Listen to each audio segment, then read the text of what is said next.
오늘은 종교개혁 502주년을 맞이하는 주일입니다. 그래서 교회가 교회답게 회복되었으면 또 교회 본질을 잊지 말자는 그런 의미에서 종교개혁했던 그 연도를 기념으로 해서 우리가 매년 주일을 지키면서 교회가 가야 될 본질이 무엇인지를 다시 한번 되돌이키게 되는 그런 시간이기도 합니다. 이 개혁의 본질적인 내용이 뭐냐면 새로운 것을 찾거나 발견하는 것이 아니라 원래 교회의 본질이 무엇인가, 그 본질에서 무엇이 잘못되었고 또 잘못된 방향으로 가는 부분이 어떤 부분인가를 우리가 발견해서 원래의 교회의 모습을 회복하는 것, 그것이 종교개혁의 목적인 것을 보게 됩니다. 그런 면에서 이 마태복음에 나타나는 이 본문은 교회라는 것이 무엇인가 하는 것, 쉽게 말하면 종교와 믿음이라는 게 무엇인가 하는 것을 우리에게 잘 보여주는 그런 본문의 내용이기도 합니다. 이 신약 성경에서 이 마태복음은 교회라는 단어가 처음 사용된 곳이기도 하지만 바로 이 주님과 제자들의 대화를 통해서 교회가 무엇인가, 교회의 기초가 무엇이고 교회의 본질이 무엇인가를 가장 잘 명쾌하게 드러내주는 본문이기 때문에 오늘 이 본문을 통해서 교회가 무엇인가 하는 것을 다시 한번 생각해 보기를 원합니다. 여러분이 오해하지 말아야 될 것은 교회가 잘해야 된다 그러는데 그 교회 속에는 자신이 교회라는 사실을 잊어버리고 있다는 겁니다. 교회는 우리가 하나님께 부름받은 공동체, 또 이 건물도 될 수도 있지만 중요한 것은 우리 자신도 교회입니다. 주님의 성전된 우리 자신이 교회입니다. 그래서 우리가 쉽게 교회가 잘못했다 잘했다 얘기할 때는 자기가 포함된다는 것을 알아야 자신의 유익이 되는 종교개혁이 되는 것이지, 안 그러면 비방과 분노만 가지고 비판과 또 어려움만 쏟아내는 그런 어려움을 겪게 됩니다. 하나님의 초점은 다른 사람이 아니라 바로 나에게 있다는 것을 기억하시면서 오늘 말씀을 통해 나는 어떤 성도가 되어야 될 것인가, 어떤 교회가 될 것인가, 우리 교회는 어떤 교회가 될 것인가 하는 것을 돌아보면서 정말 주님이 세우기를 원하셨던 교회, 주님이 원하셨던 교회를 함께 세워나가는 동력하시는 여러분들과 함께 이 시대 속에 하나님이 기뻐하신 교회를 세워나가는 중요한 삶의 지혜와 영적인 우리의 원리를 함께 찾기를 바랍니다. 주님이 세우고 싶었던 교회는 어떤 교회인가? 첫 번째는 바른 신앙 고백이 있는 교회입니다. 16절 보니까 시몬 베드로가 대답하여 이르되 주는 그리스도시요 살아계신 하나님의 아들이시나이다. 이 고백을 할 때 예수님께서 그 고백 위에 내 교회를 세우겠다고 주님 말씀하셨습니다. 그렇다면 이 고백이 전제되지 않고는 교회라는 것은 성립되지 않는다는 겁니다. 자, 이 고백이 어떤 의미일까요? 그리스도라는 것은 헬라 말이고 이 같은 히브리 말로는 메시아라는 뜻입니다.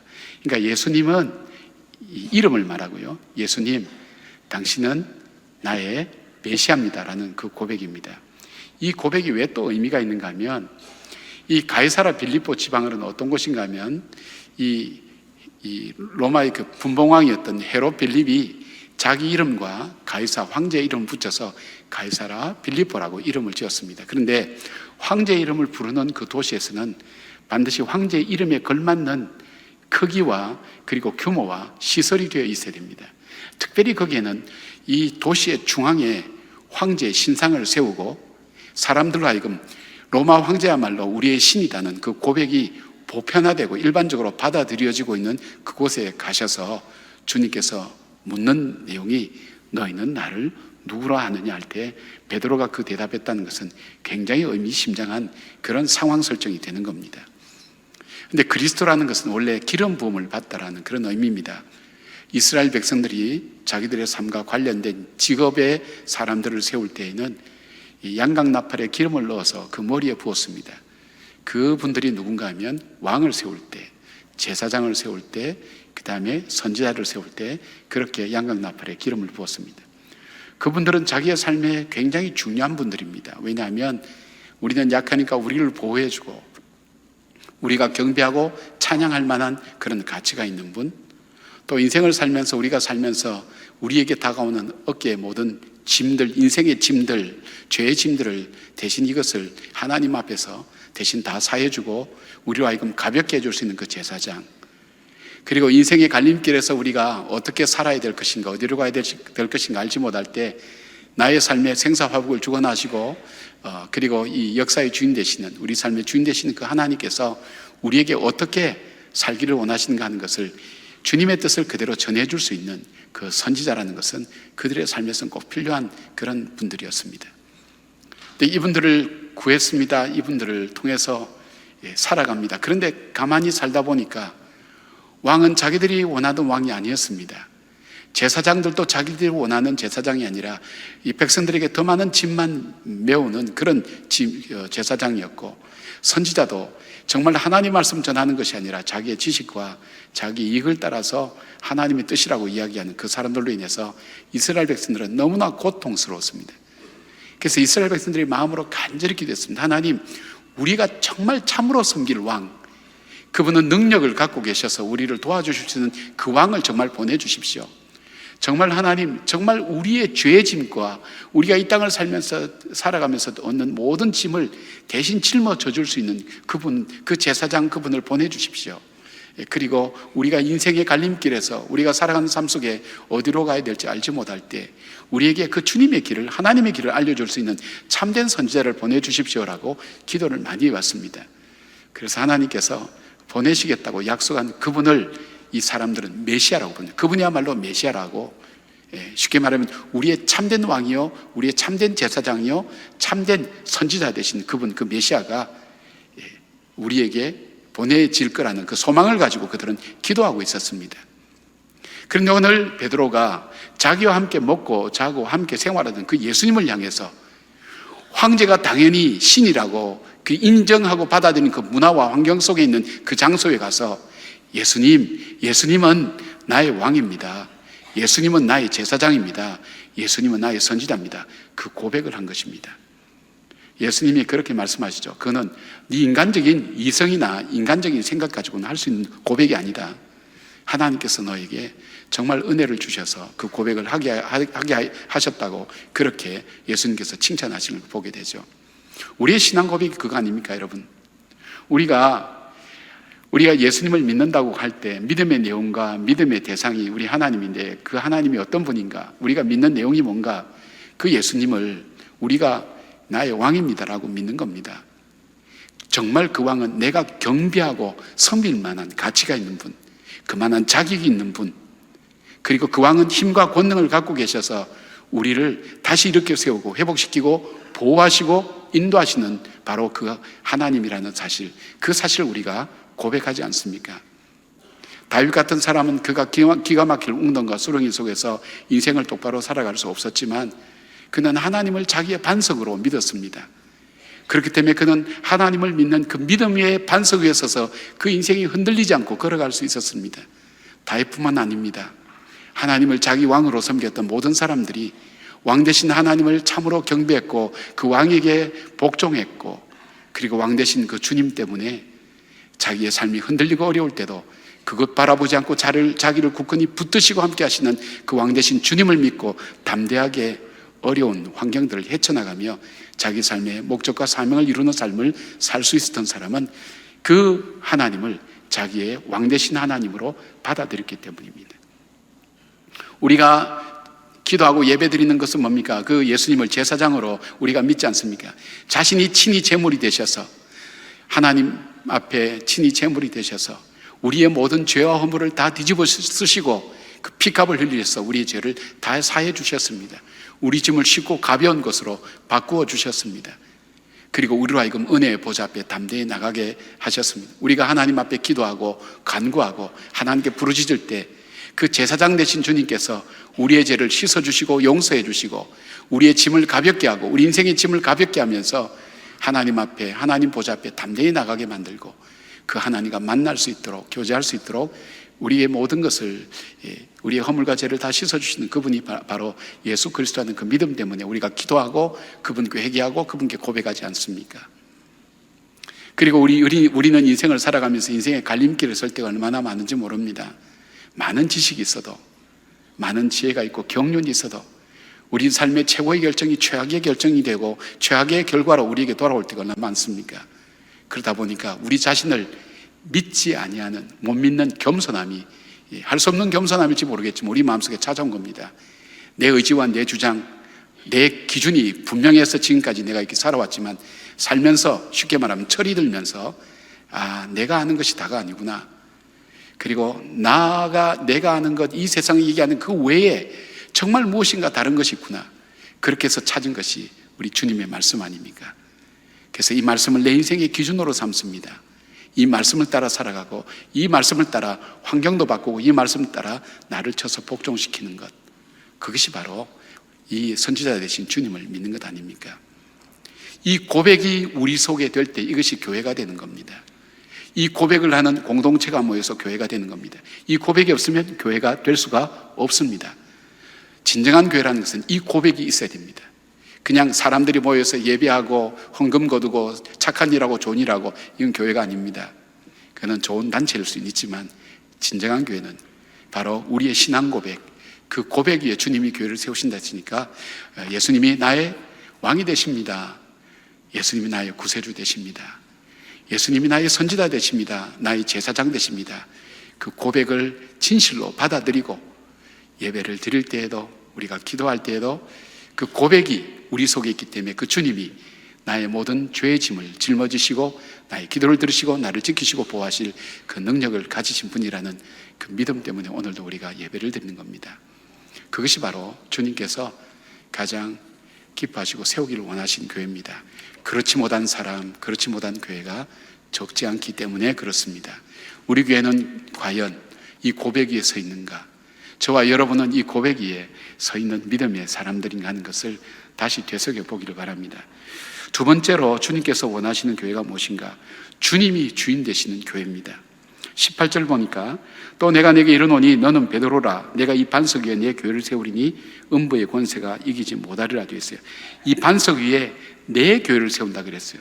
내 교회는 주님의 교회를 세운다 그랬어요. 주님의 교회라는 것이 뭘까요? 주님의 통치가 이루어지는 곳, 주님이 주인이신 교회.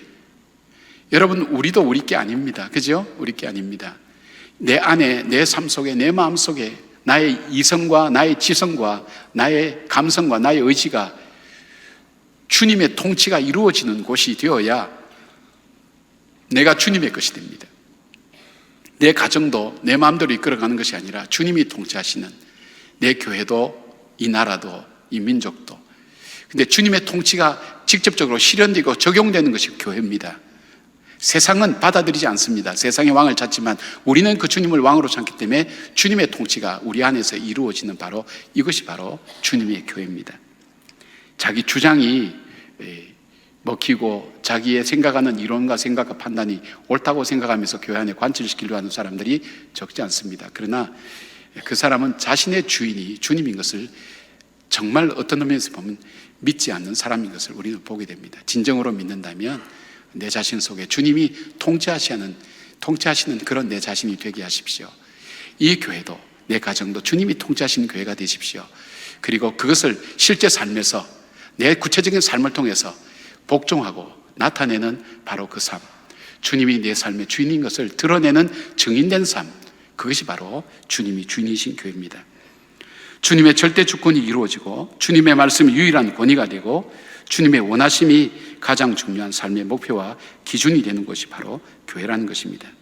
우리 코스타 강사 중에 노진준 목사님이라고 계신데 공부도 많이 하시고 아주 우리에게 울림을 많이 주는 목사님입니다. 이분은 이렇게 표현했습니다. 이 표현이 그냥 단순히 내 교회가 아니라는 것만으로는 부족하다는 겁니다. 이 표현을 제대로 하려면 이렇게 해야 된다는 겁니다. 이건 내 교회가 아닙니다. 그렇다고 남의 교회도 아닙니다. 이것은 내가 사랑하는 주님의 교회라는 것입니다. 이게 내 교회라고 생각할 때는 내 마음대로 한다는 거예요. 내 생각대로, 내 뜻대로 주님의 이름을 빌려서. 남의 교회라고 생각할 때는 관심을 갖지 않는다는 거예요. 나에게 바른 신앙 고백은 이것은 나의 교회가 아닙니다. 그러나 내가 사랑하는 우리 주님의 교회입니다라는 그 고백이 완성된 고백이라고 그렇게 얘기합니다. 예수 그리스도를 구세주와 주님으로 고백하는 사람들이 예배와 선교와 순종을 통해서 생활 속에서 예수 그리스도께서 주인 되심을 증거하고 드러내는 것이 교회라는 것입니다. 그래서 교회 주인이 예수 그리스도시고 그의 통치와 주권이 인정되고 선포되며 증거되는 것이 바로 교회인데, 우리 한국교회 교인들과 교회의 모습 속에는 이런 모습과는 얼마나 거리가 있는지 한번 여러분 스스로 찾아보시길 바랍니다. 세 번째, 주님께서 세우기를 원하셨던 교회 세 번째는 뭐냐면 영혼 구원에 초점을 맞춘 교회입니다. 19절 말씀에 내가 천국 열쇠를 내게 주리니 내가 땅에서 무엇이든지 매면 하늘에서도 매일 것이요 내가 땅에 무엇이든지 풀면 하늘에서도 풀리리라. 하나님께서 교회에 주신 권한과 능력이 뭘까요? 교회에 주신 천국 문을 여는 열쇠를 우리에게 주셨다는 거예요. 천국에 들어갈 수 있도록 음부의 권세가 입을 벌리고 믿는 자를 한 사람이라도 더 넘어뜨리고 세상의 것을 자기의 권세로 삼기 위해서 넘어뜨리고 빠뜨리는 그 가운데 우리에게는 천국의 열쇠를 주셔서 우리로 하여금 이 땅에 속한 사람들을 하나님 나라의 백성으로 만드는 사명을 우리에게 주셨다는 것입니다. 그러니까 저와 여러분 속에 내가 하나님의 교회라고 그렇게 생각하고 우리가 공동체가 교회라면 우리 속에 뭐가 반드시 있어야 되는가 하면 주님을 알지 못하는 사람, 구원받지 못한 백성에 대한 안타까움이 있어야 돼요. 그분을 인도하여서 내가 가지고 있는 열쇠, 천국의 열쇠를 열고 그분을 그 안으로 들어갈 수 있도록 할 수 있어야 교회의 본질이 바로 거기에서 나타난다는 겁니다.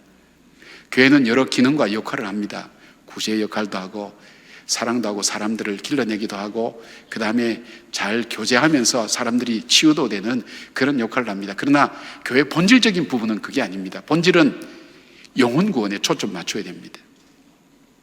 나머지는 부수적인 문제입니다. 교회를 구호기관으로 아는 사람이 많아요.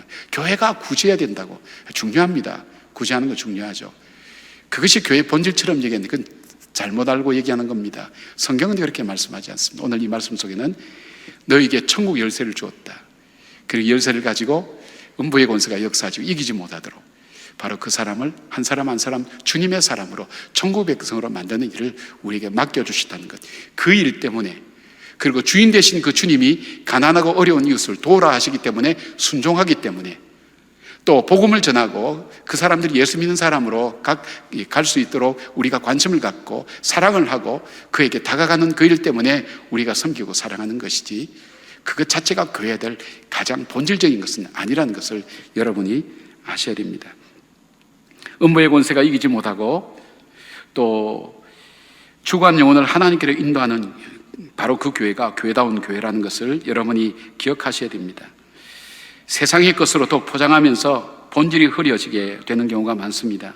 복음의 능력과 생명을 스스로 제한해버려서 세상의 가치와 기준이 교회가 해야 될 천국 열쇠를 사용하지 못하게 만들어 버렸습니다. 영혼은 목적이 아닌 도구가 되었다는 것입니다. 세상에서 교회를 비판하지 않습니까? 그 비판받아서 교회를 그대로 비판하게 될 경우에는 여러분은 성경을 모르는 사람입니다. 그거는 지엽적인 비판입니다. 아무리 잘못됐다 할지라도 그거는 교회 본질과는 크게 상관없는 부분입니다. 본질이 잘못되어서 나타나는 현상을 가지고 얘기하는 것이 우리는 단순히 그들이 얘기하는 그래서 사회가 인정하면 좋은 교회, 사회가 인정하지 않으면 나쁜 교회, 사회가 욕하면 우리도 같은 그런 잘못된 사람 그렇게 여러분 시시하게 생각하지 말기 바랍니다. 우리에게는 2014년도 기운실이라고 하는 좀 진보적인 어떤 개혁적인 성향이 있는 단체죠. 기운실에서 전국의 7만여 개 교회 중에 가장 참 이 좋은 교회라고 생각해서 좋은 교회 대상을 우리가 받았습니다. 우리가 그것을 받았기 때문에 처음엔 저도 거절했어요. 받을 이유가 우리가 없어요. 우리는 할 일 당연히 할 뿐인데. 그러나 이것은 우리가 살아가는 삶의 본질에 대해서 나오는 그 삶을 보고 얘기하는 거지 교회 본질을 가지고 평가할 수는 없는 거예요. 사람은 하나님께서 보시는 거예요. 그러니까 우리가 이거 잘 알아야 됩니다. 그래서 세상 사람들이 칭찬해도 우리는 주님이 말씀하신 이 본질에서 벗어나면 좋은 교회 아닙니다. 주님이 기뻐하신 교회 아닙니다. 세상 사람들이 다 욕한다 할지라도 우리가 이 본질이 살아있다면 우리는 그렇게 걱정할 필요 없습니다. 단지 그 믿음이 만들어가는 윤리도 문화도 그런 것들이 우리들 속에 있는데 도덕도 다 있는데 그것이 잘못되었을 때 본질적인 문제에서 뭔가 문제가 잘못되었다는 것을 우리가 빨리 알아차릴 수가 있어야 됩니다. 사랑하는 여러분, 이 교회가 교회답게 되어야 되겠다 해서 시작한 것이 종교개혁입니다. 종교개혁은 그냥 한 것이 아닙니다. 종교개혁에는 기본적인 정신이 있습니다. 그걸 Five Solas라고 얘기합니다. 5가지 기본 정신이 있습니다. 종교를 개혁하게 된, 교회를 개혁하게 된 근본적인 것. 첫째, 그들의 교회 기준이 뭐냐면 Sola Scriptura, 오직 성경으로만입니다. 오직. 성경은 유일한 믿음과 삶의 기준이며 절대적 표준이 된다는 사실입니다. 여러분에게 그 당시의 상황을 좀 설명해 드리면 훨씬 더 생생하게 다가오는데 오늘 시간이 많이 가기 때문에 그냥 요 핵심만 얘기합니다. 두 번째는 오직 예수입니다. 솔라 크리스투스. 우리가 구원받을 방법은 예수 그리스도밖에 없다는 것입니다. 교회 밖에도 구원이 있다. 예수 밖에 구원이 있다. 내가 천하의 구원을 얻을 만한 예수 외에는 다른 이름 준 일이 없다는 사실을 다시 확인하는 겁니다. 예수 외에는 구원이 없다. 다원론이나 다원주의 같은 것이 중요하지 않다는 겁니다. 객관적으로 볼 때 도덕적이고 윤리적이고 이것도 될 수 있지만 그것이 구원이 될 수는 없다는 것, 그 분명하게 세웠다는 것입니다. 세 번째는 솔라피데, 오직 믿음입니다. 우리의 의로움은 내가 잘못된 사람 지적하고 이렇다고 해서 자기가 의롭다고 생각하는 것 착각입니다. 여러분 욥을 이렇게 내일 새벽에 욥을 공부하려고 욥을 말씀 전하고 욥을 묵상하는 중에 욥이 회개한 거 있어요. 하나님, 내가 알지 못하는 부분까지도 내가 아는 것처럼 알고 그렇게 얘기했던 나의 어리석음을 용서해달라고. 그것이 욥의 고백입니다. 우리가 볼 때 저 사람은 나쁘고 저 일은 잘못되었다 그러지만 우리의 의로움은 그것에서 이루어지는 게 아니라 그런 우리의 죄성과 우리의 연약함에도 불구하고 우리를 죄에 없다 하시고 보혈의 피로 덮으셔서 우리를 용서해 주신 그 주님, 그 보혈의 피, 그 십자가를 믿는 그 믿음에서만 우리의 의가 나타난다는 겁니다. 그것이 이 칭이라고 하는 그 믿음입니다. 그걸 확인했습니다. 네 번째는 믿음입니다. 솔라 그라치아. 우리의 구원은 우리의 행위나 우리 다른 것에서 나타나는 것이 아니라 전적으로 하나님이 주시는 선물인 것입니다. 내가 잘했다고 내가 못했다고 거기에 평가되는 것이 아니라 하나님께서 우리에게 뭘 보셨는지 왜 구속해 주신지 아무도 알지 못해요. 그러나 하나님께서 그 선물로 우리에게 주셨어요. 우리는 죄로 말미암아 허물과 죄로 이미 죽었어요. 본질상 진노의 자녀예요. 우리에게는 희망도 없고 소망도 없어요. 그런데 그런 우리에게 하나님께서 하나님 안에 있는 자비와 긍휼과 은총과 사랑으로 우리를 구원해 주셨어요. 이 구원은 우리에게 선물이에요. 그러니까 은혜로 말미암아 우리가 구원을 받았다. 오직 은혜로만 우리가 구원을 받는다. 그렇다면 은혜 아니라는 것을 얘기하는 것이 많다는 걸 전제로 하겠죠. 그죠? 다섯 번째는 오직 하나님만 영광 돌리는 겁니다. 솔리디오 글로리아 되어 있습니다. 우리의 삶은 모든 일에 먹든지 마시든지 무엇을 위해서 하든지 하나님의 영광을 위해서 하는 것을 말합니다. 자, 한국은 여러 가지 면에서 우리 믿음의 심각한 변질을 보고 있습니다. 포스트 모더니즘은 우리에게 오직이라는 말을 지워버리게 만들었습니다.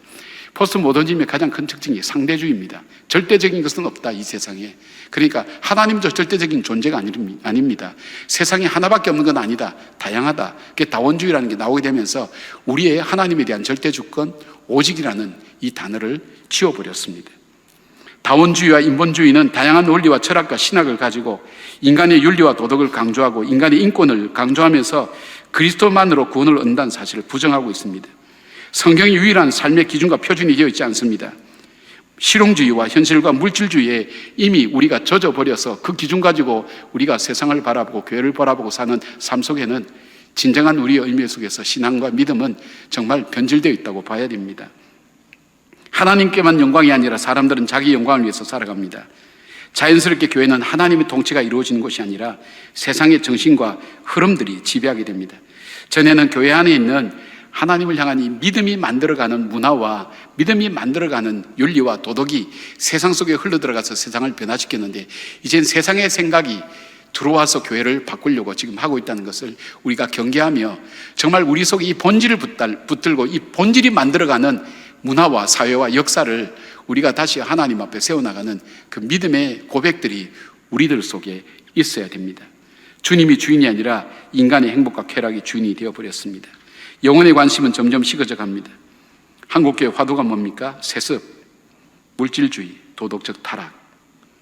그것은 바로 한국교회와 우리 그리스도인의 민낯을 드러내는 단어들입니다. 다시 하나님의 절대 주권과 예수 그리스도의 주인 되심을 회복하는 영적 각성이 일어나야 될 것입니다. 주님께서 이런 시대에 우리에게 오늘 묻습니다. 너희는 나를 누구로 아느냐? 어떻게 대답하시겠습니까? 여러분, 정말 이 믿음 안에 굳게 선 사람이 갖는 마음이 있습니다. 첫 번째는 죄인의 의식입니다.